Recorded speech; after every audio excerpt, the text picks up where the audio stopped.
నమస్తే, welcome to Ama news debate time. నేను లక్ష్మీనగర్.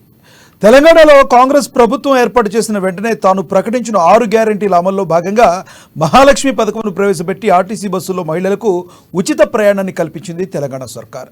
ఇప్పుడు గృహజ్యోతి పథకం కింద 500 రూపాయలకే గ్యాస్ సిలిండర్, 200 యూనిట్ల వరకు ఉచిత కరెంటును ఈ నెల 27 నుంచి అమల్లోకి తేనుంది. రానున్న కాలంలో రైతు భరోసాతో పాటు మిగిలిన తాను ఇచ్చిన హామీలన్నింటినీ కూడా నెరవేరుస్తామని కాంగ్రెస్ పార్టీ చెబుతుంటే, వచ్చిన 100 రోజుల్లో అన్నీ పూర్తి చేస్తామన్న కాంగ్రెస్ సర్కార్ నాన్చుడు ధోరణి ప్రదర్శిస్తుందని ప్రతిపక్ష పార్టీలైన బీఆర్ఎస్, బీజేపీ పార్టీలు కాంగ్రెస్ ప్రభుత్వాన్ని ఇరుకును పెట్టే ప్రయత్నం చేస్తున్నాయి.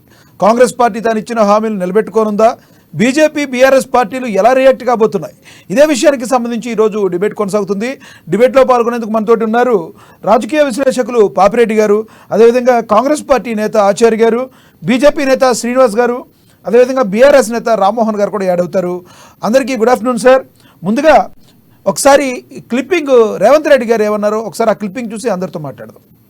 డిపోలలో ఉన్న బస్సులను ఇక్కడికి పంపాలని ఆదేశాలు ఇవ్వడం జరిగింది. అదనంగా 100 కొత్త బస్సులను కొని ఈ జాతర ఏర్పాట్లలో వాటిని వినియోగించడం జరిగింది. అదే విధంగా ఈ రోజు దాదాపుగా రాష్ట్రంలో 18 కోట్ల మంది ఆడబిడ్డలు బస్సు ఉచిత ప్రయాణం ఆ ఎన్నికల హామీలో భాగంగా ఏర్పాటు చేస్తే వినియోగించుకున్నారు. ఈ రోజు జాతర కూడా లక్షలాది మంది వస్తున్నారు అని అంటే అది ప్రభుత్వం తీసుకున్న నిర్ణయం. ఈరోజు ఆడబిడ్డలందరికీ కూడా ఉపయోగపడ్డది. ఇదే కాకుండా రాజీవ్ ఆరోగ్యశ్రీ కావచ్చు, ఇతర కార్యక్రమాలు కావచ్చు, సమ్మక్క సారలమ్మ అంటేనే ప్రజల మీద ఆధిపత్యం చెలాయించాలనుకున్న, ప్రజల మీద పన్నుల భారంతో ప్రజల్ని పీడించైనా వసూలు చేయాలనుకున్న రాజులనైనా కూడా పేదలు, ఆదివాసి బిడ్డలు, తల్లి బిడ్డలు, తండ్రి కొడుకులు అందరూ కలిసికట్టుగా పోరాటం చేసి తమ పోరాట స్ఫూర్తిని నిలబెట్టింది. కాబట్టి బడుగుల పక్షాన, ఆదివాసీల పక్షాన నిలబడి కొట్లాడి అమరులుగా నేల కొరిగింది. కాబట్టి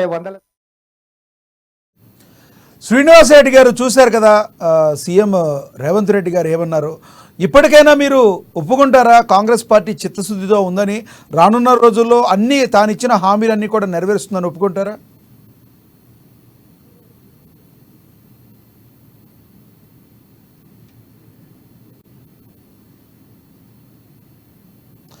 ఓకే, శ్రీనివాస్ రెడ్డి గారు ఆడియో కొంచెం చూసుకోండి.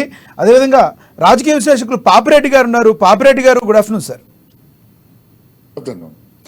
పాపిరెడ్డి గారు, సీఎం రేవంత్ రెడ్డి ఆల్రెడీ మహాలక్ష్మి పథకాన్ని తాను ఎక్కిన వెంటనే కూడా తీసుకొచ్చారు. మహిళలందరూ ఇప్పుడు ఆర్టీసీ బస్సులో ఫ్రీగా ప్రయాణిస్తున్నారు, మనందరికీ తెలుసు.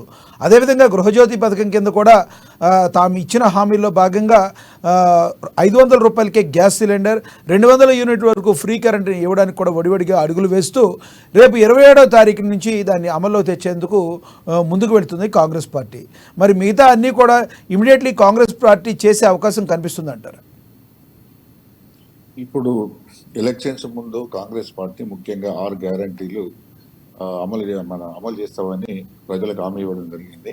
దానిలో భాగంగానే 2 అమలు చేశారు. ఇప్పుడు 2 అమలు చేయడానికి సిద్ధమవుతున్నారు 27వ తారీఖు కేవలం నుంచి వెళ్ళి. ఇది చాలా మంచి పరిణామం. ఎందుకంటే ప్రజలకు ఎన్నికల ముందు ఇచ్చే హామీలు నిలబెట్టుకోవాల్సిన బాధ్యత ప్రభుత్వాలకు ఉంటుంది. కాబట్టి ఆ భాగంగానే ఈ ప్రభుత్వం చేస్తున్నది అనుకోవాలి. తర్వాత ఇవాళ పేపర్ల న్యూస్లో కూడా ఇవాళ రైతు రుణమాఫీతో కూడా బ్యాంకర్స్ తోని మాట్లాడుతున్నారు, విధి విధానాలు తయారు చేస్తున్నారు రైతు రుణమాఫీ. అట్లాగే ఈ అంతకుముందు రైతు బంధు లేకపోతే ఇప్పుడు రైతు భరోసా అంటున్నారు, ఆ స్కీము ప్లస్ ఆసరా ఇప్పుడు పేరు మార్చింది. ఇవన్నీ స్కీమ్స్ కూడా వాళ్ళు 100 రోజులలో చేస్తామని చెప్పారు. దానిలో భాగంగానే వడివడిగానే వాళ్ళు అడుగులు వేస్తున్నారు.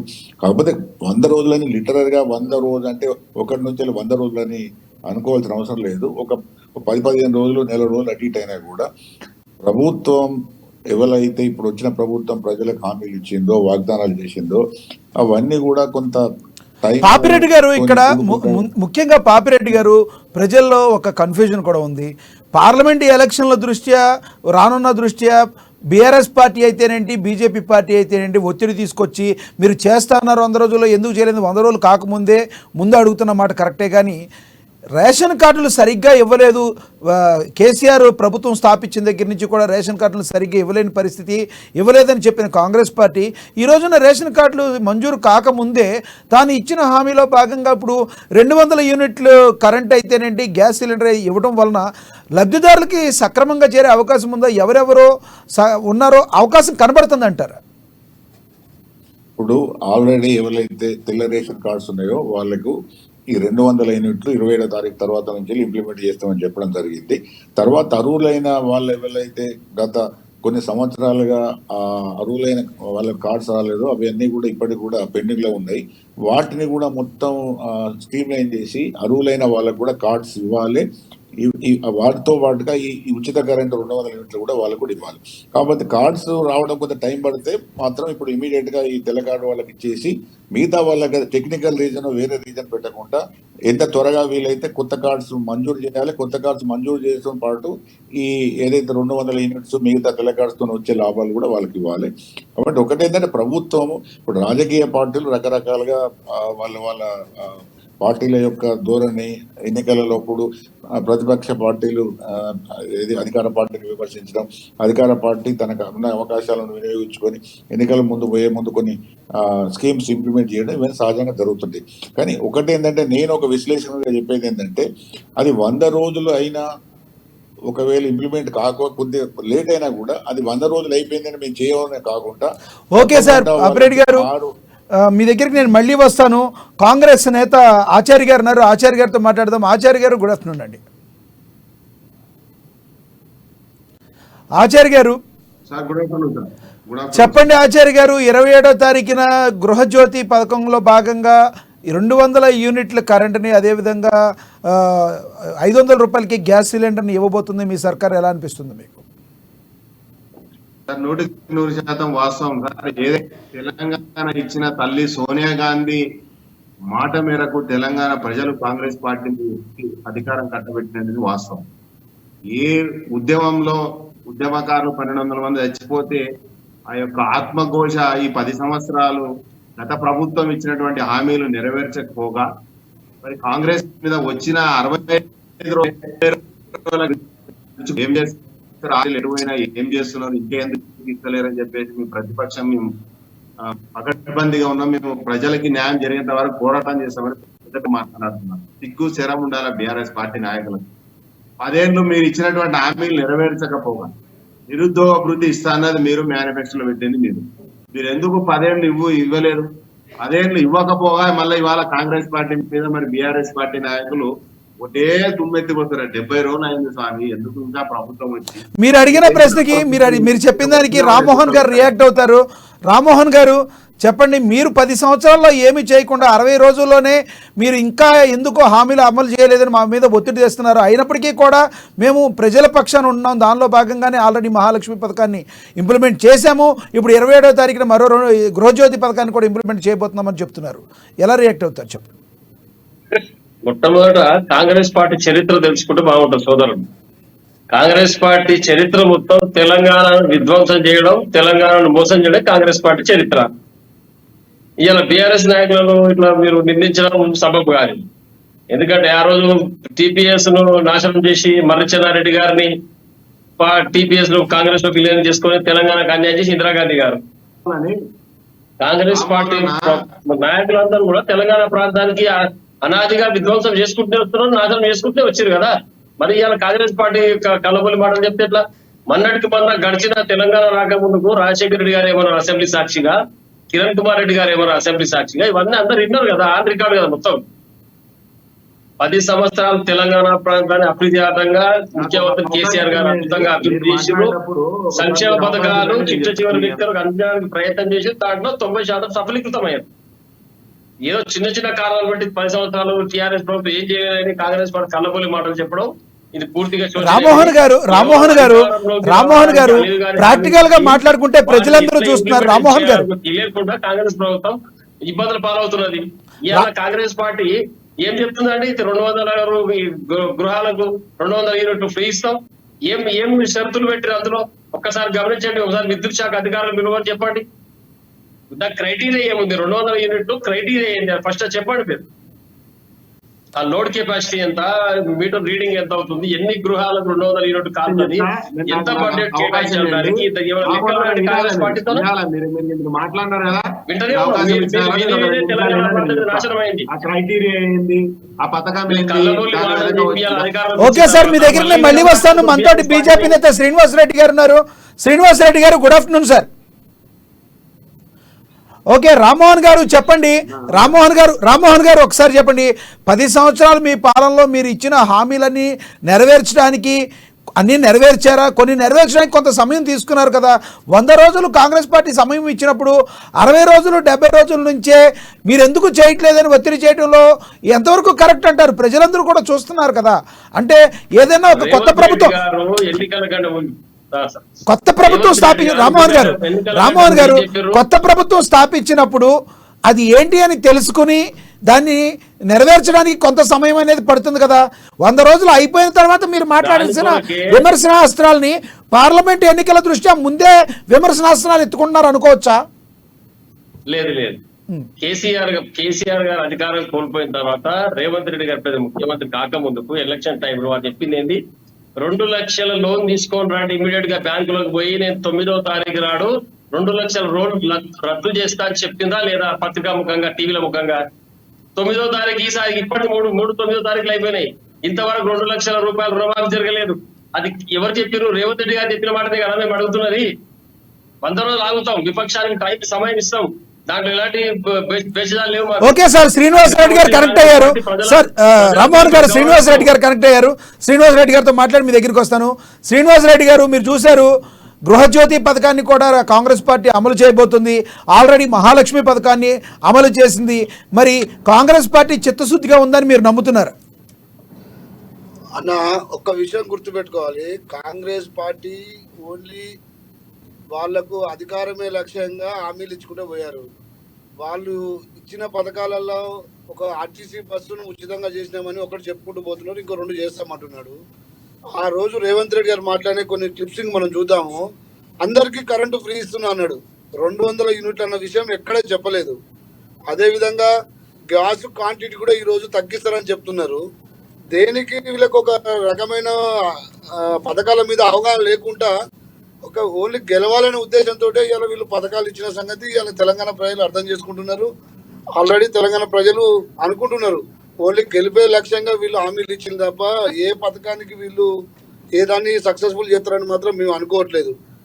కాకపోతే వీళ్ళు 100 రోజులలో అమలు చేస్తామని చెప్తున్నారు కాబట్టి ప్రతిపక్షాలను కూడా ప్రజలకు మంచి జరగాలని ఓపిక పడుతున్నాము. కానీ రాబోయే రోజులలో వీళ్ళు ఏ పథకం మీద వీళ్ళకు క్లారిటీ ఉంది, ఏ పథకానికి ఎంత బడ్జెట్ ఉంది, ఎంత ఖర్చు అవుతుందన్న సంగతి వీళ్ళకి ఎవ్వరికీ తెలియదు. ఓన్లీ అధికారం లక్ష్యంగా వీళ్ళు ఎలా హామీలు ఇచ్చిందని భారతీయ జనతా పార్టీ, అదే కాకుండా ప్రజలు కూడా అదే నమ్ముతున్నారు. ఇక్కడ ఇంకా ముఖ్యంగా విషయం ఏంటంటే, గతంలో రేవంత్ రెడ్డి గారు మాట్లాడినప్పుడు మీరు 2 లక్షల రుణమాఫీ చేస్తా అన్నాడు. ఇంతవరకు రుణమాఫీ ఊసే లేదు ఎక్కడ. అదేవిధంగా రైతులకు అదేవిధంగా దళిత బంధు అన్నాడు. దళిత బంధు గురించి ఇంతవరకు రైతులకు దళిత బంధు గురించి మాట్లాడతలేరు. వాళ్ళ దగ్గర ఎలాంటి ప్రణాళిక ఉంది కూడా చెప్పట్లేదు. మీరు ఏ పార్టీ ఏ పథకాలు ఇస్తారో కూడా తెలియదు మీకు. మీరు ఎందుకు బీజేపీ పార్టీలు ఎన్నుకుంటారు? మీరు ఎవరు దళిత బంధు ఇస్తున్నారు? ఏ పార్టీ ఇస్తారండి? ఊపి ఏదో డిబేట్లో కూర్చున్నా అని చెప్పేసి వేరే పార్టీ పథకాలు మాకు చెప్తారు ఏందని నాకు అర్థం కాదు. అసలు ఏ పార్టీలో ఉన్నారో ఏ పథకాలు చెప్పినా కూడా మీకు కనీసం తోయలేదు. మీరు డిబేట్ లో కూర్చొని మా గురించి మాట్లాడతారు. ఏదో ఒక పద్ధతి ఉండాలి. వచ్చి 70 రోజులు శాస్త్రం ఉంది కదా, రావు నీతో మాట్లాడతాను. ఓకే పట్టుకోవాలి. డిబేట్ లో ఉన్నప్పుడు ఒకరు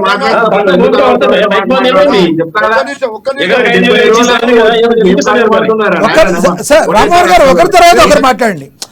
అందరూ కలిపి మాట్లాడితే ప్రజలకు కూడా మీరు మాట్లాడేది అర్థం అవ్వాలి కదా సార్.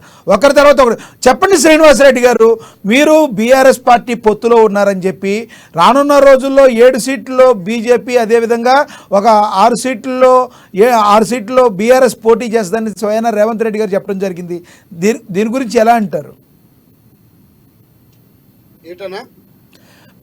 రేవంత్ రెడ్డి గారు బీఆర్ఎస్ బీజేపీ పొత్తులో ఉన్నాయని, ఒక 7 సీట్లలో బీజేపీ, 6 సీట్లలో అండర్స్టాండింగ్ లో అలా విడివిడిగా పోటీ చేసే అవకాశం ఉందని చెప్పి రేవంత్ రెడ్డి గారు అన్నారు.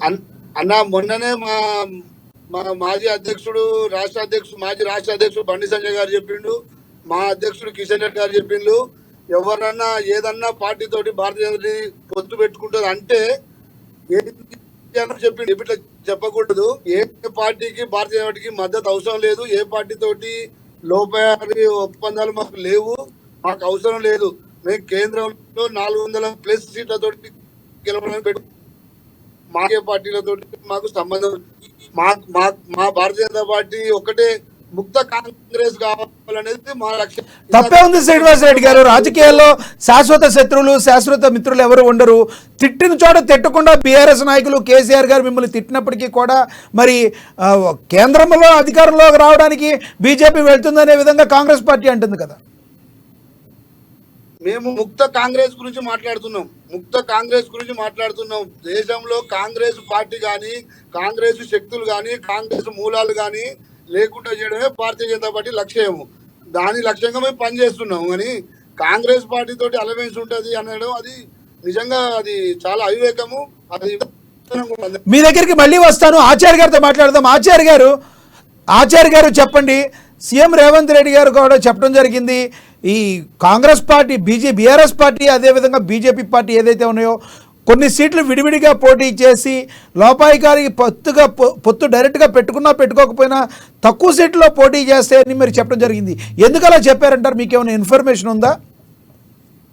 మేడం సార్, ఒకటే మీకు ఈ వేదిక ద్వారా తెలియజేసేది ఒకటే, బీఆర్ఎస్ బీజేపీ అనేది వీళ్ళు రెండు, బీజేపీకి బీటీమీ బీఆర్ఎస్ అనేది ప్రజలు నమ్మింది కాబట్టి బీజేపీ నిలబెట్టాలో బీఆర్ఎస్ నిలబెట్టాలో ప్రజలు నిర్ణయించారు. మిత్రుడు బీజేపీ నాయకుడు మాట్లాడతాడు, కాంగ్రెస్ పార్టీ దళిత బంధు ఇస్తాను ఇవ్వలేదంట. అసలు నువ్వు ఏ పార్టీ ఏ పథకం ఇస్తుందో కూడా నువ్వు ఫస్ట్ తెలుసుకోవాలా. తెలుసుకోకుండా ఒక డిబేట్ లో కూర్చొని వేరే పార్టీ పథకాలను సరే సార్, అది అయిపోయింది కదా అన్నారు కదా, ఇప్పుడు చెప్పండి మీరు చెప్పండి. ఇంకోటి అన్న, నేను యాంకర్ గారు మీకు టైం ఇవ్వాలి, డిబేట్ లో వెళ్ళిపోతాను. ప్లీజ్ కంటిన్యూ, మాట్లాడడానికి అవకాశం మీరు అవతల please continue sir, please continue.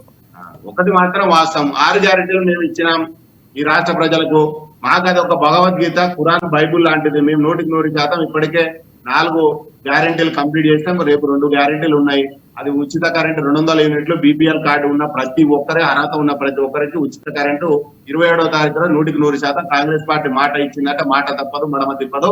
Congress party చరిత్ర అది కాదు. ఇంకొకటి, ఏదైతే 500 రూపాయల సిలిండర్ చెప్పిందో అది 100% మేము ఇస్తామండి. బీపీఎల్ కార్డు ఉన్న ప్రతి ఒక్కరికి 500 రూపాయల సిలిండర్ ఇస్తే 27వ తారీఖు ఇవ్వడానికి ఏదో సిద్ధంగా ఉన్నది.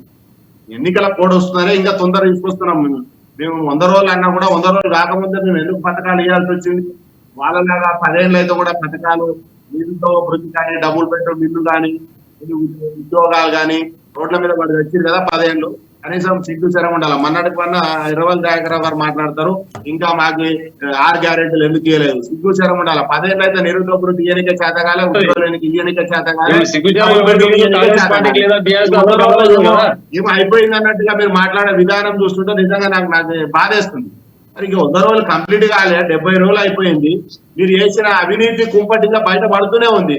మొన్నటికి మొన్న శివబాలకృష్ణ ఏం చేసిండు తెలియదా జనాలకి? 250 కోట్ల అవినీతి చేసిండు. మొన్నటికి మొన్న గొర్రెల పంపిణీ కార్యక్రమంలో 250 కోట్ల అవినీతి చేసిండు. కాళేశ్వరంలో దాదాపు 40% అవినీతి చేసిండ్రని చెప్పేసి దాదాపు 40 లక్షల కోట్ల అవినీతి చేసిండ్రని మరి కాగు నివేదిక ఇచ్చింది. మేము చెప్పినామా? కాంగ్రెస్ వాళ్ళు చెప్పిండ్రా? లేకుంటే బీజేపీ చెప్పిందా? కాగు రిపోర్ట్ ఇచ్చింది కదా. బీఆర్ఎస్ ప్రభుత్వం అవినీతి కుప్పలుగా బయటకు వస్తుంది. ఇవాళ ఇరిగేషన్ లో 40 లక్షల కోట్ల రూపాయలు చేసింది. సివిల్ సప్లైలో దాదాపు 3,500 కోట్ల అవినీతి చేసింది. వాళ్ళ గొర్రెని పంపిణీ కార్యక్రమంలో 250 కోట్ల అవినీతి చేసింది అని కాదు రిపోర్ట్ ఇచ్చింది. మేము ఇవ్వలే. మీరు అవినీతి కుంపటి చేసి రాష్ట్రాన్ని అప్పులపాలు చేసి జీతాలు కూడా సరిగ్గా ఇవ్వలేక 3వ వారం వస్తే కూడా ఉద్యోగస్తులకు జీతాలు ఇవ్వలే దుర్మార్గమైన పరిస్థితి. ఆచార్య గారు, రామ్మోహన్ గారు ఒక క్వశ్చన్ అడుగుతారు, దానికి సమాధానం చెప్పండి. ఆచార్య గారు, రామ్మోహన్ గారు ఒక ప్రశ్న అడుగుతారంటే మిమ్మల్ని, దానికి సమాధానం చెప్పండి. స్ట్రైట్ గా అడగండి రామ్మోహన్ గారు, మీరు అడగదలిసిన క్వశ్చన్. ఇప్పుడు కాంగ్రెస్ ప్రభుత్వం మాట తప్పదు, మడమ తిప్పదు, వాస్తవమే.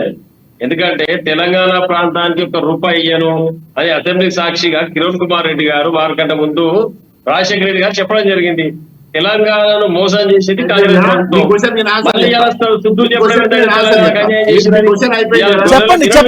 చెప్పండి ఆచార్య గారు, ప్లీజ్ సమాధానం చెప్తారు. రామ్మోహన్ గారు వెయిట్ చేయమని చెప్పండి. రామ్మోహన్ గారు మీరు వెయిట్ చేయండి, చెప్తారంట. ఆచార్య గారు ప్లీజ్ కంటిన్యూ.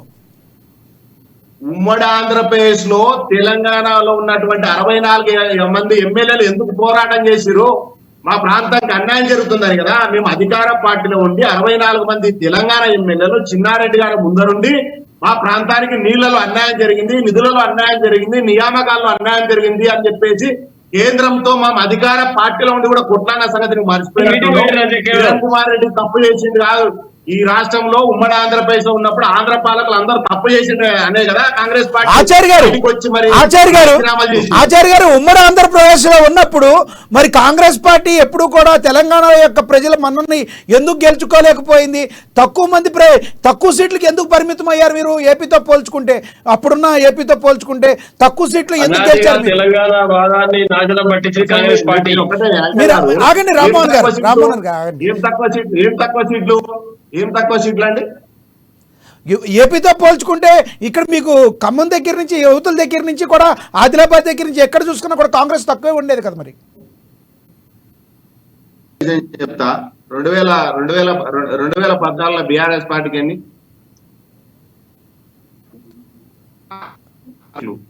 హలో చెప్పండి సార్, ప్లీజ్ కంటిన్యూ. ఎన్ని సీట్లు ఉన్నాయనేది కాదు, మా యొక్క తెలంగాణ నియమ నిబద్ధత అనేది ఆ రోజు అధికార పార్టీలో ఉన్న ఉమ్మడి ఆంధ్రప్రదేశ్ లో ఉన్న వ్యతిరేకించింది చిన్నారెడ్డి గారు, 64 మంది ఎమ్మెల్యేలు. ఆ రోజు మరి కాంగ్రెస్ పార్టీ కదా తెలంగాణ ఇచ్చింది. ఎంతమంది ఎమ్మెల్యేలు ఉన్నారు వీళ్ళకి?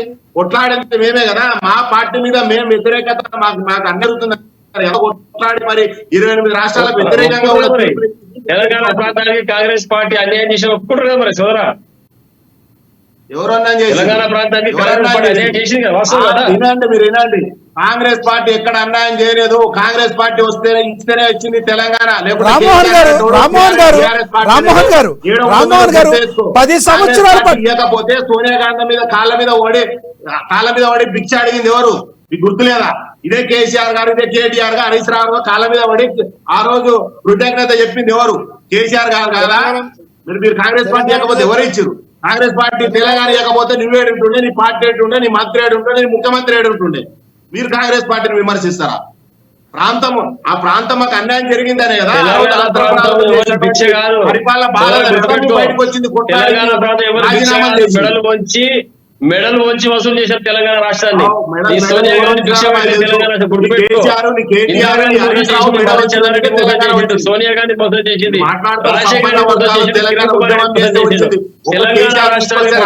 ఓకే సార్, మీ దగ్గరికి మళ్ళీ వస్తాను. విశ్లేషకులు పాపిరెడ్డి గారి దగ్గరికి వెళ్దాము. పాపిరెడ్డి గారు చెప్పండి, ప్రెసెంట్ ఉన్న సిచ్యువేషన్ మీరు చూస్తున్నారు, బీఆర్ఎస్ వారు కాంగ్రెస్ వారు ఒకరి మీద ఒకరు మాట్లాడుకునే మాటల్ని మీరు ఎలా చూస్తారు చెప్పండి. ఇవి కేవలం రాజకీయ పార్టీలు మాట్లాడుకునే మాటలు తప్ప దీనిలో వాస్తవాలు కానీ గొప్ప విషయాలు కానీ ఏమి ఉండవు. ఎందుకంటే ఈ పార్టీ ఆ పార్టీని అంటది, ఆ పార్టీ ఈ పార్టీని అంటది, అలా పెద్దగా ఏముండదు. అది అట్లా అనకుండా కూడా వాళ్ళ ప్రతినిధులు పంపరు, ఆ పార్టీని కూడా పంపాయి కాబట్టి ఆ విధంగా జరుగుతుంది. కానీ ఒకటేంటంటే అసలు విషయాలు మాట్లాడుకుంటే సమాజానికి కానీ ప్రజలు కానీ లాభం ఉంటుంది. ఎంతసేపు ఒక పార్టీ రెండో పార్టీ తప్పులు చేసింది, ఇంకో పార్టీ ఇంకో తప్పులు చేసింది అంటే మరి నిజాలు ఎక్కడ, ప్రభుత్వం ఎక్కడ నడుస్తుంది? అట్లా కాకుండా మీరు ఒకటే మీ అమ్మ టీవీ వారు కూడా చెప్తున్నా, మీ యాంకర్ గారు కూడా మీరు కూడా కొంత కంట్రోల్ చేయాలి. ఇప్పుడు వీళ్ళు ఒక వాదం మీద ఇంకొక వాదం, ఒక అపవాదం మీద ఇంకొక అపవాదంతో వచ్చేది ఉండదు. ఇవాళ మీరు పెట్టిన ఇది ఈ 6 గ్యారంటీస్ అమలు చేస్తారా లేదా, దాని నుంచి డిబేట్ ఎక్కడికో పోతున్నది. డిబేట్కే పరిమితంగా అండి. డిబేట్ కాకుండా డిబేట్ అయితే ఆంధ్ర తెలంగాణ ఎందుకు రాలేదంటే నేను కొట్లాడినాను. 1996 నుంచి తెలంగాణ ఎందుకు రాలేదు, తెలంగాణ మొదలు పెట్టింది మేము. ఇలా కూర్చున్న వాళ్ళకి ఎంతవరకు తెలంగాణ మీద అవగాహన ఉన్నదో నాకు తెలియదు. కానీ ఇప్పుడు వాస్తవంగా తెలంగాణ రాకపోవడానికి ఇక్కడ తెలంగాణ కాంగ్రెస్ కారణం కాదు, తెలంగాణ నాయకులు కారణం కాదు. ఆంధ్ర పెట్టుబడిదారులు, ఆంధ్ర పరిపాలకులు, ఆంధ్ర పాలక వర్గాలు రానియలేదన్నది వాస్తవం. అది వాళ్ళకి అర్థం కాకుండా మాట్లాడితే నేను చేయగలిగింది ఏం లేదు. కానీ ఒకటేంటంటే ఇప్పుడు కాంగ్రెస్ ప్రభుత్వం అధికారానికి వచ్చిన తర్వాత ఈ 6 గ్యారంటీస్ ఎంత త్వరగా అమలు చేస్తుంది, వాళ్ళు అన్న మాటను వాగ్దానాన్ని ఎంతవరకు నిలబెట్టుకుంటారు. ఎందుకంటే ఇప్పుడు మళ్ళీ ఏప్రిల్ మేలో ఎంపీ ఎలక్షన్స్ ఉన్నాయి. ఎంపీ ఎలక్షన్స్ లో కూడా కాంగ్రెస్ పార్టీకి ఒకవేళ వాళ్ళ ఏవైతే ఇచ్చిన వాగ్దానాలు ఉన్నాయో అవి సక్రమంగా అమలు చేయకపోతే మళ్ళీ అవే ఒకవైపు బీఆర్ఎస్ కు, రెండో వైపు బీజేపీకి ఒక పెద్ద ఆయుధాలుగా తయారైంది. ఏదైతే మొన్న 2023 ఎలక్షన్ లో కాంగ్రెస్ టీఆర్ఎస్ ఏవైతే అమలు చేయలేదు, ఇప్పుడు టీఆర్ఎస్ నాయకులు కూడా తెలుసు, చాలా వాగ్దానాలు టీఆర్ఎస్ అమలు చేయలేదు. నేను మొన్నటిదాకా 2021 వరకు కూడా నేను కూడా టీఆర్ఎస్ లో ఉన్నా కూడా నాకు తెలుసు ఎన్ని వాగ్దానాలు అమలు చేసినా ఎన్ని చేయలేదు. కాబట్టి అన్ని వాగ్దానాలు చేయలేదు కాబట్టి మొన్న ఎలక్షన్స్ లో ప్రజలు కొంత వాళ్ళని తిరస్కరించడం జరిగింది. కాబట్టి ఇప్పుడు మేము కోరుకునేది, నేను విశ్లేషణ కోరుకునేది ఏంటంటే కాంగ్రెస్ ఇచ్చిన వాగ్దానాలను ఖచ్చితంగా అది అమలు చేయాలి. అమలు చేయడంలో కూడా ఏంటంటే ఇప్పుడు మీకు ఉదాహరణకు అంతకుముందు 200 యూనిట్లు అన్నారు. 200 యూనిట్లు అన్నది బీపీఎల్ అంటున్నారు. ఓకే, బీపీఎల్ వర్గాలు అందరికీ డబ్బులు ఉన్న వాళ్ళందరూ కూడా 200 యూనిట్లు. ఇప్పుడు ఉదాహరణకు నేను నాకు నెలకు 5-6 లక్షలు వస్తాయి, నాకు కూడా 200 యూనిట్లు అని అడగాలి. కానీ ఎవరికైతే అర్హులు ఉన్నారో వాళ్ళందరికీ రావాలి.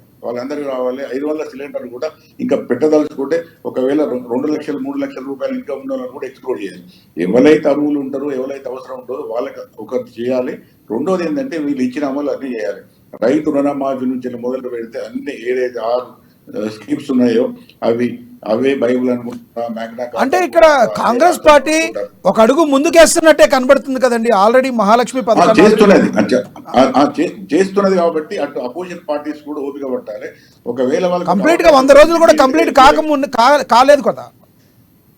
కాలేదు ఉన్నది ఒకటి ఏంటంటే ఎంపీ ఎలక్షన్స్ కూడా వస్తాయి కాబట్టి వాళ్ళు ఎలక్షన్స్ లో ఇష్యూస్ తీసుకొని ప్రజలకు వెళ్ళిపోవచ్చు ఈ ప్రభుత్వం చేయలేదని. కాబట్టి అపోజిషన్ పార్టీస్ ఓపిక పట్టాలి. రెండోది ఏంటంటే రాగానే ఏం జరగలేదు అంటే ఈవెన్ బీజేపీ పార్టీ కానీ లేకపోతే సెంట్రల్ లో ఉన్న మిగతా రాష్ట్రాల్లో కానీ అన్ని అనుకున్న ఇవన్నీ ఎలక్షన్ లో చేసినవన్నీ కూడా ఇమీడియట్ గా ఇవి కూడా అది అంత తొందరగా కావు.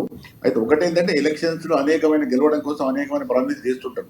కానీ అవి ఒకవేళ నిలబెట్టుకోకుంటే ప్రభుత్వాలు మళ్ళీ ప్రజల దగ్గరికి వెళ్లాల్సి వస్తుంది కాబట్టి, పార్టీలు మళ్ళీ ప్రజల దగ్గరికి వెళ్లాల్సి వస్తుంది కాబట్టి అప్పుడు ప్రజలు మళ్ళీ నిలదీస్తారు. మీరు ఆచార్య గారు ఏదో క్వశ్చన్ అడుగుతున్నారు, పాపిరెడ్డి గారు ఆచార్య గారు ఏదో క్వశ్చన్ అడుగుతున్నారు. Please continue. ఆచార్య గారు అడగండి. మీరు విమర్శించి రామ్మోహన్ అన్న రుణమాఫీ గురించి మాట్లాడండి. విశ్లేషకులు మాట్లాడుతారు. ఒక నిమిషము. రామ్మోహన్ అన్న ఏం చెప్పిండు, రుణమాఫీ ఎందుకు ఇప్పటిదాకా చేయలేదు, 9వ తారీఖు రోజు చేస్తారు అన్నారు. మరి 3 సార్లు మీటింగ్లలో కూడా మరి మాట్లాడినారు. ఎందుకు చేయలేదంటే దాదాపు 77,000 కోట్ల రూపాయలు దాంట్లో అక్రమాలు జరిగినాయి. కొండలకు, గుట్టలకు, అదేవిధంగా రియల్ ఎస్టేట్ వెంచర్లకు, అదేవిధంగా ప్లాట్లకు, ఇండ్లకు సైతం రైతు బంధు ఇచ్చినటువంటి చరిత్ర మీది. అదేవిధంగా మంత్రులకు, ఎమ్మెల్యేలకు, ఐఏఎస్లకు, ఐపీఎస్లకు, ప్రభుత్వ ఉద్యోగస్తులకు సైతం రైతు బంధు ఇచ్చినటువంటి చరిత్ర మీది. ఇవాళ ఈ రాష్ట్రంలో నిజంగా రైతుగా రైతు పంట పండించినటువంటి రైతుకు కాకుండా అక్రమంగా ప్రభుత్వ ఉద్యోగస్తులకు, కొండలకు, గుట్టలకు, ప్లాట్లకు వెంచర్లు ఇచ్చింది కాబట్టి దాంట్లో 77,000 కోట్ల అవినీతి జరిగింది. కాబట్టి ఆ అవినీతి భాగవతాన్ని బయటపడడానికి దానికి ఎంక్వైరీ చేసినాం. దాన్ని నడుస్తుంది. అది నడిచిన తర్వాత నిజమైనటువంటి రైతులు ఎవరైతే ఉన్నారో వాళ్ళకి సంపూర్ణంగా మేము రుణమాఫీ చేస్తాం. 2 లక్షల రూపాయలు రైతు భరోసా కూడా మేము 7,500 రూపాయలు చెప్పినాం. అది 100% చేస్తాం. కానీ మనం ఏమి ఎంక్వైరీ చేయకుండా, గతంలో జరిగినటువంటి అవినీతి బయటపడకుండా మేము ఉట్టిగా లేదు ఎందుకు 9వ తారీఖు అంట ప్రజల్ని ఆల్రెడీ ప్రజలకు ఇవ్వాల్సిన పథకాలు ఈ రోజైనా రేపైనా 2 రోజులు అడ్డు ఇస్తాం. ఇలాగ 5 ఏళ్ళు రుణమాఫీ చేస్తాం. ఆచార్య గారు మీరు చెప్పిన దానికి రామ్మోహన్ గారు రెస్పాండ్ అవుతున్నారు. రామ్మోహన్ గారు రెస్పాండ్ కాండి. రైతు రుణమాఫీకి రైతు బంధుకి ఏం సంబంధం? రైతు బంధుకు, గుట్టలకు, కొండలకు ఉద్యోగాలు ఐపీఎస్ లకు ఏమంటారా అంటే చెప్పండి. నా క్వశ్చన్ ఆన్సర్ చెప్పండి. అగ్రికల్చర్ భూములుగా నమోదైనటువంటి భూములకు మాత్రమే రైతు బంధు ఇవ్వడం జరిగింది. లెక్కలు తేడా అదే మీ లెక్కలున్న పెద్ద బొక్క ఉంది కాబట్టి దాన్ని అగ్రికల్చర్ చేసిన తర్వాత నమోదు చేసుకున్నటువంటి వాళ్ళకి రైతు బంధు రావడం జరిగింది. దాన్ని అవినీతి చేస్తే మాట్లాడుతున్నాడు సార్. అవినీతి చేస్తే బయటకు ఎంతమంది అక్రమార్కులు చూపించాలా మీకు? ఎంతమంది ఉద్యోగస్తులు రైతు రుణమాఫీ తీసుకున్న సంగతి మీకు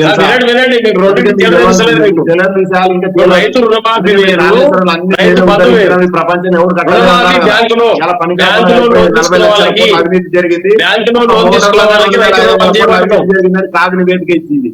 ఇక దానికి అంతకంటే ఏడలేదన్న సంగతి ప్రపంచం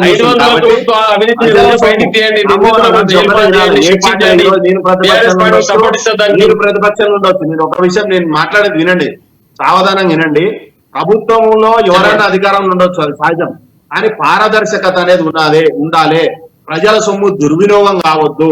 ఆల్రెడీ గతంలో దుర్వినియోగం అయ్యింది కాబట్టి దాన్ని సంపూర్ణమైనటువంటి ప్రక్షాళన రేవంత్ రెడ్డి గారు చేస్తున్నారు. దానికి ఒక కమిషన్ వేసి దానికి ఒక ఆ, ఆ, సరైన విధానాన్ని, అంటే ప్రతి నెల దానికి ఎంత బడ్జెట్ కావాలా, రైతు రుణమాఫీ కానీ రైతు భరోసాకు కానీ దాన్ని సరైన విధానంలో తీసుకుపోవాలి. ఈ విధంగా గుట్టలకు కొండలకు అదే విధంగా మంత్రులకే చెప్పారు, మీ మల్లారెడ్డికి 600 ఎకరాలు ఉంది, గసవంటానికి రుణమాఫీ ఇస్తే రైతు భరోసా ఏం మంచిదన్నా?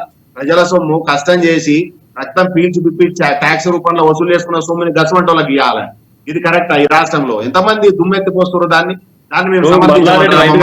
కాబట్టి ఇంపార్టెంట్. కాంగ్రెస్ పార్టీ నాయకులకు, ముఖ్యమంత్రులకు, మాజీ మంత్రులకు, మాజీ ఎమ్మెల్యేలకు రెడ్డి గారు వాపస్ ఇచ్చారు, మీరు వినాలి. సామాన్యుడి దగ్గరికి వచ్చి సార్ ఒక్క నిమిషం, సామాన్యుడి ఒక్క నిమిషం, ఆచార్య గారు ఒక్క నిమిషం, ఇందాక పాపిరెడ్డి గారు చెప్పినట్టు సామాన్యుడికి వచ్చేటప్పటికి అంతో ఇంతో 1 లక్ష రూపాయలు 2 లక్షల రూపాయలు సంపాదించుకునే వాళ్ళకి, వచ్చే సంవత్సరానికి 3 లక్షలు సంపాదించుకునే వాళ్ళకే ఏవైతే పథకాలు ఉన్నాయో వాటికి ఇవ్వచ్చా ఇవ్వకూడదని 100 సార్లు ఆలోచించేటప్పుడు మల్లారెడ్డి గారు లాంటి వాళ్ళైనా, కాంగ్రెస్ నేతల్లో ఉన్న పెద్ద నేతలు ఎవరైనా కూడా వాళ్ళని అర్హులుగా ప్రకటించకూడదు కదండి రామ్మోహన్ గారు? మరి ఏ రకంగా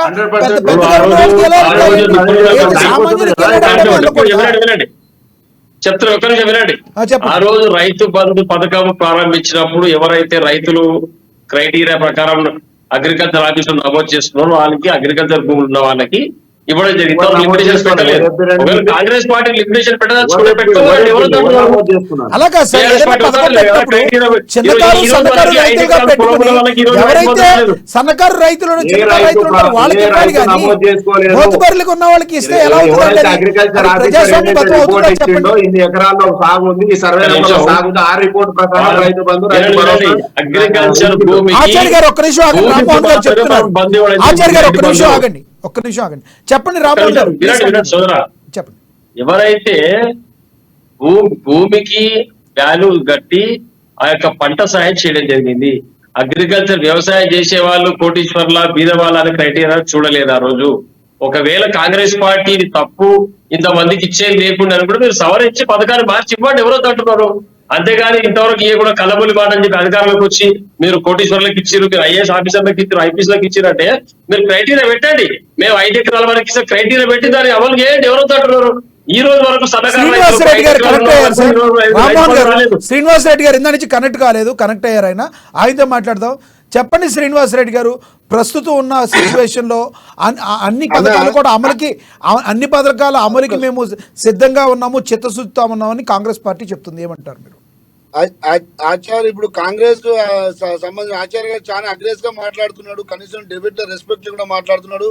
వాళ్ళు చాలా రోజుల నుంచి అధికారం కోసం ఆగమాగుండికి అధికారం వచ్చరికి వాళ్ళు కొంచెం కన్ఫ్యూజ్ గా ఉన్నట్టు అనిపిస్తుంది.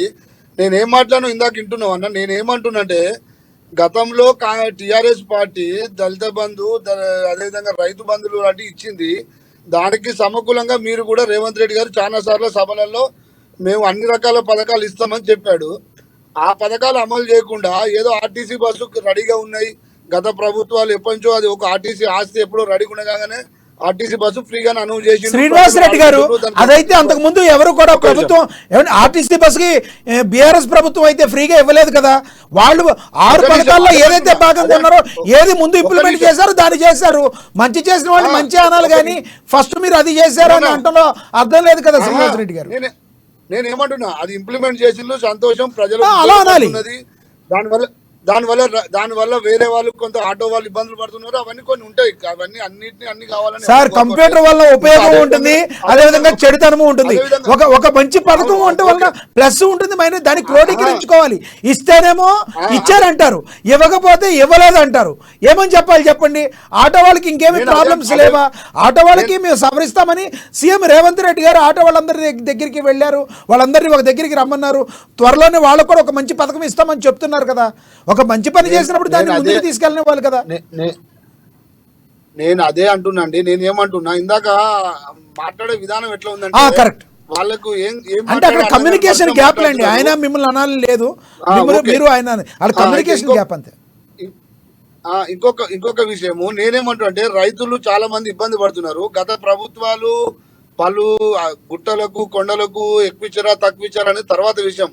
ఇప్పుడు వాళ్ళు కొందరికి ఒక 10% 15% ఉన్న వాళ్ళ కోసం మిగతా వాళ్ళందరి మీద ఇలా రైతుల మీద ఇబ్బంది పెడుతున్నారు. మీరు ఏ పథకం పెట్టిలో రైతులకు రైతు భరోసా కింద మీరు శ్రీనివాసరెడ్డి గారు, రైతుల గురించి మనం మాట్లాడితే ఎలా సార్? ఢిల్లీలో, పంజాబ్ లో ప్రెసెంట్ ఏం జరుగుతున్నాయి, రైతులు ఎన్ని ధర్నాలు చేస్తున్నారు, దాని గురించి కూడా ఒక్క నిమిషం శ్రీనివాసరెడ్డి గారు కంప్లీట్ చేస్తారు. ఒక్క నిమిషం శ్రీనివాసరెడ్డి గారు. రేపు 27వ తారీఖు ఏదైతే రేవంత్ రెడ్డి గారు ఇంప్లిమెంట్ చేస్తున్న పథకాలు ఏదైతే ఉన్నాయో దానికి ఏదైతే 200 యూనిట్లు అన్న సంగతి గురించి మాట్లాడితే రేవంత్ రెడ్డి గారు చాలా మనం ఎన్నో ఎలక్షన్ల ముందట ఎక్కడ 200 యూనిట్లకు కరెంటు ఫ్రీ అని చెప్పలే, ఉచిత కరెంటు అన్నాడు. 2 లక్షల రూపాయలు రైతు మాఫీ మీరు పోయి తెచ్చుకోమన్నాడు. అవసరాలున్నాయండి అన్నానా? మేనిఫెస్టో చదివినమే. నేనేమంటున్నా రైతులకు ఇచ్చినాము, దాని తర్వాత 200 యూనిట్ల ఉచిత కరెంట్ అనేది బీపీఎల్ కార్డు ఉన్న వాళ్ళకి అనేది పెట్టినాము. ప్రజలు మీకు అవకాశం ఇచ్చిండ్రు. ప్రజలకు మీరు ఇచ్చిన 6 గ్యారంటీలు సక్రమంగా అమలు చేయాలని ఏ పార్టీ అయినా కోరుకుంటది. కాకపోతే మీరు ఏ రకంగా చేస్తున్నారు, ఎన్ని రకాల తిరకాసులు పెడుతున్నారు. తెల్ల కార్డు ఉంటేనే నీకు 200 యూనిట్ లోపు అని ఒకటి, తెల్ల కార్డు ఉన్న వాళ్ళకు యూనిట్ వచ్చిన దానికి ఇంకో పథకం రాదని ఒకటి. ఇవాళ తెలంగాణలో ప్రజలు కొంచెం అయోమయంగా ఉన్నారు. వాస్తవానికి చూద్దాం, ఇంకా కాంగ్రెస్ పార్టీ వాళ్ళు అమలు చేయడానికి రేపు ఒక 2 స్టెప్ 27 తారీఖు స్టెప్ వేస్తున్నారు. ఇంకా 2 పథకాలు, ఇంకా వాళ్ళకి 100 రోజుల టైం ఉంది కాబట్టి మేము కూడా పార్టీని ఏం బ్లేమ్ చేయడానికి ఎవరు రెడీగా లేము. కాకపోతే ఏంటంటే ప్రజలు మీ మీద ఒక నమ్మకంతో మీకు పక్కన 5 రాష్ట్రాల ఎలక్షన్లలో 4 రాష్ట్రాలలో 3 రాష్ట్రాలలో మీ పార్టీ పోయినా మీకు బాధ లేదు. కానీ తెలంగాణలో గెలిచింది కాబట్టి, మనం తెలంగాణ ప్రజలం కాబట్టి, తెలంగాణ ఉన్నాం కాబట్టి పథకాలు చేయాలని కోరుకుంటున్నాం. అంతే తప్ప ప్రభుత్వము ఎక్కడ బ్లేమ్ చేయాలని మా భారతీయ జనతా పార్టీ అనుకోవట్లేదు. కాకపోతే అంటే ఎంత తొందరగా వీలైతే అంత తొందరగా మీరు ఇచ్చిన ఏదైతే పథకాలు ఉన్నాయో అమలు చేయమనే కోరుకుంటున్నాం. ఆచార్య గారు మీ కమ్యూనికేషన్ ప్రాబ్లం తోటి మీరు ఇందాక ఏదో తొందరగా మాట్లాడుతున్నట్టు అనిపిస్తుంది. రాజకీయాలలో మీకు ఎంత అనుభవం ఉందో లేదో కానీ మా అందరికి చాలా అనుభవం ఉంది రాజకీయాలలో. రైట్ నేను ఒకటే మాట, ఇప్పుడు సరే అవగాహనను లేకుంటే కనెక్టివిటీ లోపం వల్లనో నేను మాట్లాడింటే ఒకే రైట్ అన్నా, దాన్ని అంగీకరిస్తా. ఒకవేళ తప్పు జరిగితే ఓకే, మంచి వాతావరణం ఇది. Okay right. నేనేం చెప్తున్నా అంటే రైతులకు ఇవ్వాల్సినటువంటి రుణమాఫీ మేము చేయాలి కంపల్సరీ. కానీ నరేంద్ర మోడీ గారు చేసినట్టు 69,000 కోట్లు కార్పొరేట్ సంస్థలకు, ఆదానికి 12,770 కోట్ల రూపాయలు ఏదైతే రుణమాఫీ చేసిందో ఆ విధంగా మేము చేయదలుచుకోలేదు. మీరు మాట్లాడినప్పుడు నేనేం మాట్లాడలేదు, దయచేసి మీరు వినాలి. నన్ను విన్న తర్వాత మీరు మాట్లాడండి. ఏదైనా సరే రుణమాఫీ గురించి మీరు మాట్లాడినప్పుడు నేను చెప్తున్నా,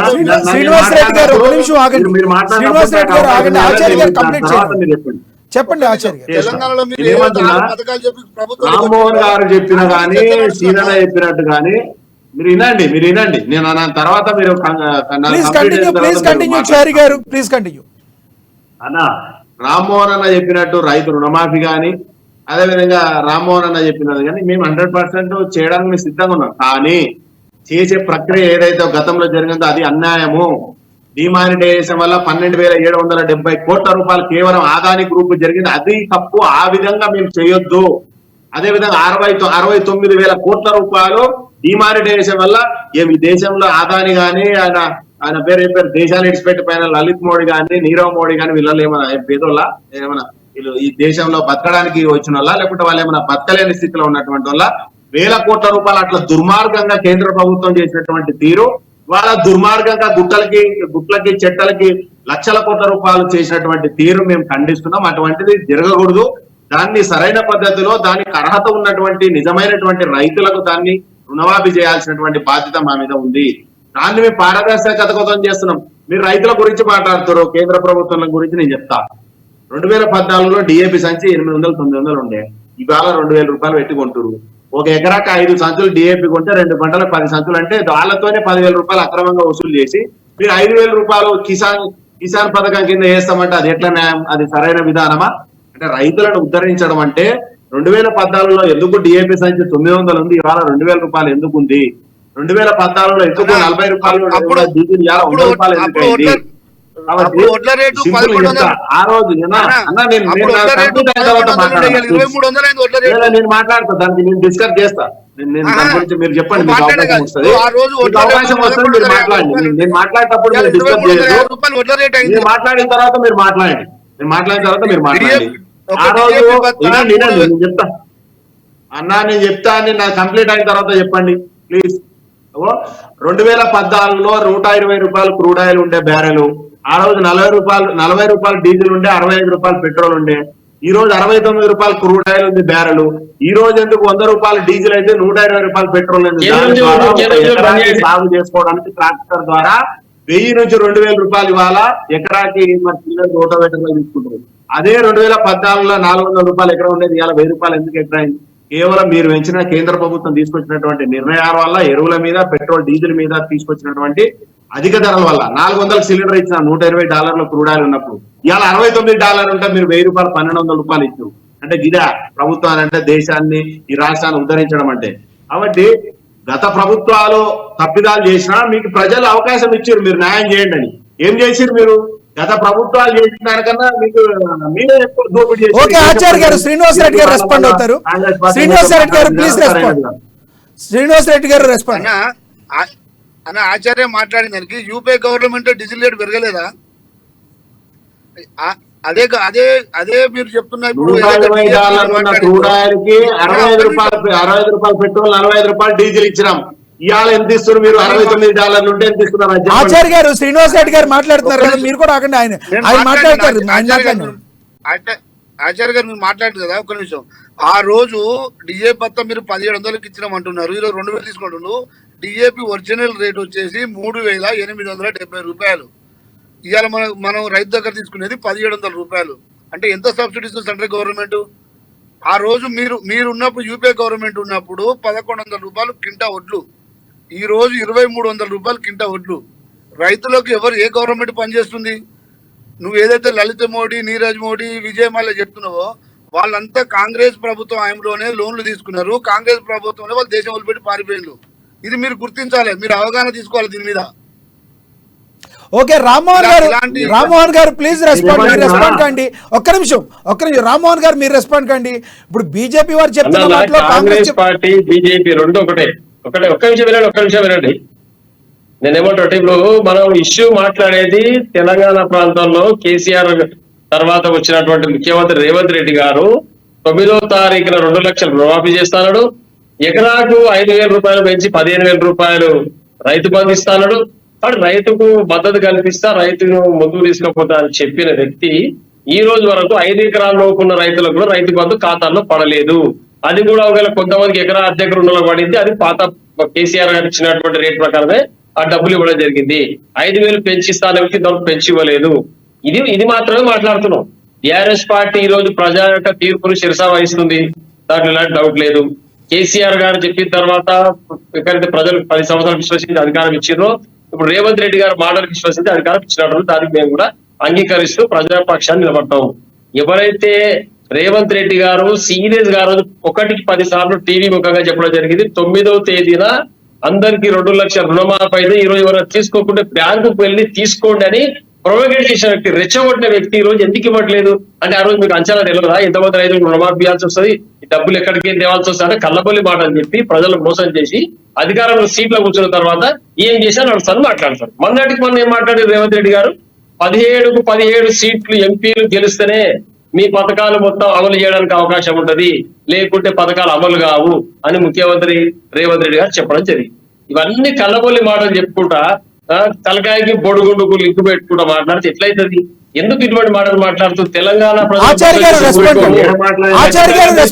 పనులు చేయాల్సిందే. రామ్మోహన్ గారు ఆచార్య గారు సమాధానం చెప్తారు, ప్లీజ్ రెస్పాండ్. ఆచార్య గారు ఒక్క విషయం సోదరుడు చెప్పాలి. 9వ తారీఖు రోజు మేము 2 లక్షల రుణమాఫీ చేశాను అంటే, మీరు ఇంత పెద్ద అవినీతి చేసినారు మాకెట తెలుసాను. మీరు ఏదో చేసింటారు, ఈ రాష్ట్రాన్ని ఉద్ధరించినారు కదా, సరైన పద్ధతులనే చేశా అనుకున్నా.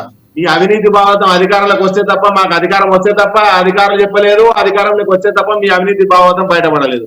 కాబట్టి మీరు చేసిన అవినీతిని బయటపడాలన్నా దాన్ని పారదర్శకత, ప్రజలకి ప్రజాజనాన్ని దుర్వినియోగం కాపాడాలన్నా కొంత సమయం పడుతుంది. కాదండి, కలబోలి మాటలు కాలం గడపాలి. మాట్లాడేటప్పుడు ఓపిక పట్టండి. వీళ్ళు చూసారు కదా, వీళ్ళకు తెలంగాణ ఆర్థిక వ్యవస్థ మీద ఎలాంటి అవగాహన లేదు. పాపిరెడ్డి గారు రెస్పాండ్ అవుతారు. పాపిరెడ్డి గారు ప్లీజ్ రెస్పాండ్. ప్రజెంట్ జరిగిన సిచ్యువేషన్ లో మీకు తెలుసు, ఒక ఎక్స్పీరియన్స్ ఉన్న వ్యక్తిగా మీరు చెప్పండి, మీరేం చెప్తారు? ఇవాళ కాంగ్రెస్ నా ఉద్దేశంలో కాంగ్రెస్ ప్రభుత్వానికి ఉన్న అతిపెద్ద ముఖ్యమైన సవాల్ ఏంటంటే రాష్ట్ర ఆర్థిక పరిస్థితి. రాష్ట్ర ఆర్థిక పరిస్థితి వీళ్ళు అనుకున్నంత ఆశాజనకంగా లేదు. కాంగ్రెస్ వాళ్ళు ఎలక్షన్స్ ముందు ఏమనుకున్నారో కానీ ఒక విధంగా మేము మొన్న ఏది బడ్జెట్ ప్రవేశపెట్టినాడు కూడా నేను అనేక టీవీ ఛానల్లో మాట్లాడడం జరిగింది, లెక్కలు కూడా చూసినాం. దాదాపుగా ఇవాళ మనం ఏమనుకున్నా కూడా తెలంగాణ రాష్ట్రం యొక్క బడ్జెట్, తెలంగాణ రాష్ట్రానికి వచ్చే ఆదాయాలు వనరులు బాగా ఇప్పటికే పూర్తిగా దాన్ని వాడుకొని ఉన్నారు. ఏ కొద్దిగా అధికంగా ఏమైనా ప్రభుత్వాలు మేము అది చేస్తాం ఇది చేస్తాం చెప్తే చేసే పరిస్థితి లేదు. వాస్తవాలు ఇవి. వాళ్ళు రాజకీయ పార్టీలు రాజకీయ నాయకులు వాళ్ళు వాళ్ళ వాళ్ళ వాదనలు వినిపిస్తారు, కానీ వాస్తవంగా ప్రభుత్వం నుంచి అంటే ఇప్పుడు ఇదే రామకిషన్ రావు గారు ఫైనాన్స్ సెక్రటరీ టీఆర్ఎస్ గవర్నమెంట్ లో లేదా బీఆర్ఎస్ గవర్నమెంట్ లో ఉన్నాడు, ఇప్పుడు కాంగ్రెస్ గవర్నమెంట్ లో కూడా ఉన్నాడు. ఆయన అడుగుతుంది చెప్తారు ప్రభుత్వంలో ఇవాళ ఆర్థిక పరిస్థితి ఎంత నాజూగ్గా అంటే ఎంత చాలా క్రిటికల్ గా ఉన్నది అనేది తెలుస్తుంది. కాబట్టి ఇవాళ ఈ స్కీమ్స్ నేను రాజకీయ పార్టీల యొక్క స్టాండ్ తీసుకోదలుచుకోదు, కానీ ఇవాళ నిజంగా ప్రభుత్వం ఈ స్కీమ్స్ అమలు చేయదలుచుకున్నప్పుడు ప్రభుత్వానికి ఉన్న ఆల్టర్నేటివ్ అంటే ఉన్న దానికి ప్రత్యామ్నాయం ఏమైందంటే ఈ 6 స్కీమ్స్ కూడా ఈ 100 రోజులలో వాళ్ళకి సాధ్యం కాదు. ఎందుకు సాధ్యం కాదంటే ఫైనాన్షియల్ పొజిషన్ స్టేట్ కు అంత అనుకూలంగా లేదు. కాబట్టి ఒకటేంటంటే కాంగ్రెస్ కి ఏంటంటే అంటే ఇక్కడ పాపిరెడ్డి గారు ఒక ప్రశ్న ప్రజల్లో లేవరెత్తారండి. అంటే మేము మా ప్రభుత్వం వస్తే మేము ఈ హామీలు ఇస్తామని ఇవి చేస్తామని హామీలు ఇచ్చినప్పుడు ఆ హామీ నెరవేర్చగలమో లేదో అని ముందు ఎవరైతే హామీలు ఇస్తున్నారో ఆ రాజకీయ పార్టీ, అది కాంగ్రెస్ అవనివ్వండి, బీఆర్ఎస్ అవనివ్వండి, బీజేపీ అవనివ్వండి, ఎవరైనా కూడా ముందుగా అలాంటి హామీలు ఇవ్వడం వలన ప్రజాస్వామ్యానికి క్షేమం కాదంటారా? అది ఒకటి ఇప్పుడు ఇది మీరు లేవనెత్తిన ప్రశ్న చాలా చాలా మూలాలకు పోతే మాత్రం దానికి సమాధానం చాలా వేరే తరిగి ఉంటుంది. ఎందుకంటే ఇప్పుడు ఈ ఫ్రీబీస్ అంటారు ఉచితాలు ఇవ్వడం ఇంతవరకు అవసరం, ఇంతవరకు కాదు. ఒకటి ఇది ఇది ఇవాళ ఆర్థికవేత్తల మధ్య కానీ మేధావుల మధ్య కానీ రాజకీయ పార్టీలకు పక్క పెడుతున్న పెద్ద చర్చ జరుగుతుంది. ఎందుకంటే రాష్ట్ర ఆర్థిక పరిస్థితులను పరిగణలోకి తీసుకోకుండా గత ప్రభుత్వాలు అంటే తెలంగాణ రాష్ట్రానికి మనం మాట్లాడదాం, పేద ప్రభుత్వం కూడా అదే విధంగా చేసింది. అనేక విధాలుగా వాళ్ళకు ఉన్న ఆర్థిక వనరుల కన్నా కూడా ఎక్కువ వాడుకున్నది, అప్పులు చేసింది, రకరకాల విధాలుగా తీసుకున్నది. తర్వాత వాళ్ళు కూడా అనేకమైన వాగ్దానాలు చేశారు, కానీ ఆ వాగ్దానాలలో కొన్ని మాత్రమే వాళ్ళు ఇంప్లిమెంట్ చేశారు, కొన్ని చేయలేకపోయారు. ఎందుకు చేయలేరు అంటే అక్కడ కూడా ఇప్పుడు ఉదాహరణకు చెప్తా, దళిత బంధు కేసీఆర్ గారు ఒక ప్రతిష్టాత్మకంగా తీసుకొని పోయి హుజరాబాద్ ఒక విలేజ్ లో అనౌన్స్ చేసి దాన్ని చేస్తున్నాడు. ఏమైంది అంటే ఆర్థికంగా లేదు. అట్లా బీసీ బంద్ అన్నాడు. లేకపోతే ఎలక్షన్స్ ముందు వాళ్ళు కూడా అనేక విధాలుగా కొత్త పథకాలు కూడా పెట్టడానికి కూడా ప్రయత్నం చేశారు, కానీ ఎక్కడ కూడా ఈవెన్ రైతు రుణమాఫీ చేసి కొన్ని చేసి ఆపేశారు. దీని కారణాలు ఏంటంటే నేను రాజకీయాల కోసం ఈ 3 పార్టీలకు నాకు సంబంధం లేదు, వాళ్ళు ఈ మాట్లాడుకున్న వాళ్ళతో నాకు సంబంధం లేదు. నేను వాస్తవాలు చెప్తున్నా ఏంటంటే రాష్ట్ర బడ్జెట్ అంతకుముందు 2023 ఎలక్షన్స్ ముందు బాగా లేకుంటే అది 2020 కంక్లూజింగ్ వర్డ్స్ గా చెప్పండి సార్, కంక్లూజింగ్ వర్డ్స్ గా చెప్పండి, కంక్లూజింగ్ వర్డ్స్ గా క్లుప్తంగా చెప్పండి. అదే చెప్తాను. కాబట్టి ఇవాళ నేను కోరుకునేది ఒక తెలంగాణ ప్రజలుగా, తెలంగాణ బాగోలు కోరుకున్న వారుగా కాంగ్రెస్ ప్రభుత్వం ప్రయారిటీ వైజ్ కన్నా 100 రోజులు కాదు 200 రోజులు మీరు తీసుకోండి. 100 రోజులు అంటే 100 రోజులు అవసరం లేదు. రాజకీయ పార్టీలు అంటే బీజేపీ అంటది, బీఆర్ఎస్ అంటది, వాళ్ళ గురించి పట్టించుకోకూడదు. కానీ మీరు 200 రోజులు తీసుకుంటారా లేకపోతే 250 రోజులు తీసుకుంటారా, కానీ మీరు ప్రజలకు ఇచ్చిన వాగ్దానాన్ని ఖచ్చితంగా అమలు చేయాలి. దానికి ఉన్న మీకు వనరులు, ఆదాయ వనరులు ఏ విధంగా ఉన్నాయి, ఏ విధంగా మీరు అమలు చేయడానికి అవకాశం ఉంది. ఇప్పుడు ఆచార్య గారు ఎదురు దాటి సమాధానం కాదు. రేపు ఎలక్షన్స్ పోవాలి, మీరు గవర్నమెంట్ ప్రజల దగ్గర పోవాలి. ప్రజల దగ్గర పోయినప్పుడు ఇట్లా మీరు మాట్లాడక సాధ్యం కాదు. అట్లాగే రామ్మోహన్ గారు బీఆర్ఎస్ మీరు కూడా ఎదురు దాటి మీ అంత ముందు ప్రమాణం చేసిన ఇప్పుడు ఏదో కింద పడదు మీ గవర్నమెంట్ లో ఎన్ని జరిగినాయని చిట్టా తీయచ్చు.